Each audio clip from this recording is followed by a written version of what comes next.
Ia uitați băieții, că am ajuns în sfârșit. Ei bine, n-aveți idee cât de mult am străbătut ca să ajungem până aici. Aici, cred că numai cu elicopterul, dacă stau bine și mă gândesc că mai putem fi luați. Că acum sunt drumurile pe aici abrupte și drumuri crăpate, drumuri nu știu cum să vă descriu. Ca să știți, prietenii mei sunt acolo, m-au adus în locul acesta care pur și simplu mie nu mi se pare prea așa, cine știe ce frumos. Că doar am explicat, bă, nu mi se pare destul de frumos. E bine, lasă așa, merge așa, merge închis. Și acum eu sunt, după cum puteți observa, nu că observați, sunt pe un munte mare rău tot așa, că de asta apar și la înălțime. Și uitați ce frumos este, ce munți minunați, vedeți și voi.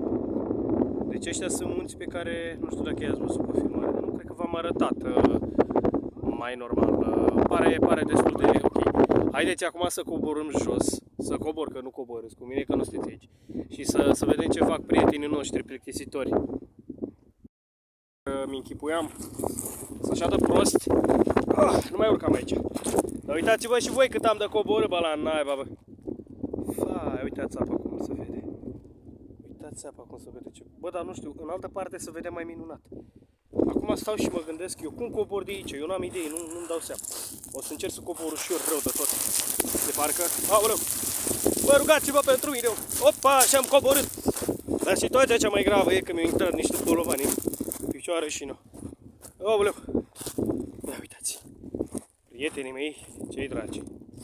Deci mai e cineva cu noi, e undeva acolo, dar nu e de-al nostru. Vedeți, pescuiește, nu prea mare. Așa, și coborăm frumos. Deci nu mai imaginați-vă și voi cât am străbătut. N-aveți idee cât de departe am mers. Așa că v-aș ruga din suflet să dați o apreciere acestui video. Uitați, eu am hotărât să fac un foc acolo, că stâncile astea am zis că stau acolo. Oamenii nu vor să facă foc. Le e silă. Ia ziceți, mai veți, cum e? Foarte fain. Foarte fain este.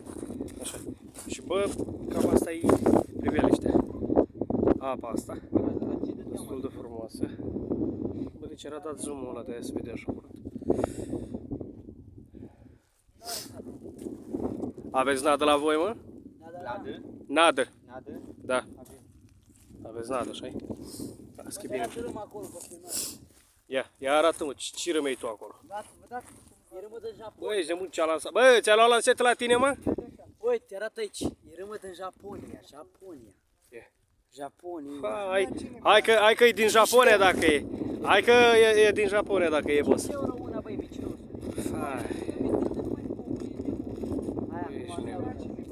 Băi, și între timp ce ăștia pescuiți pe aici, noi ce facem? Voi filmați. Când prindem o pește. Vorbește frumos că te auzură pe filmare sa. Da. Așa. Deci fiți atenți aici, stânci. Eu zic, bă, hai că mă pun pe stânga, dar ce este voi, frate? Mai sunt copii care au vrut să filmez la pescuit, așa că uitați. Pescuială. Ionuțe! Ia zi, mă, îți place? Da. Că-i belea este? Superb.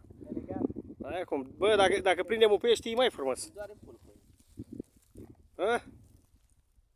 Ne doare la ciulău. Iată așa.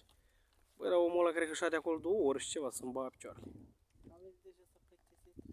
Da, acum, hai să mergem să vorbim cu el pe acolo, poate ne dă un suc de la scump. Poate are bani mulți. Bolovan în cap, faci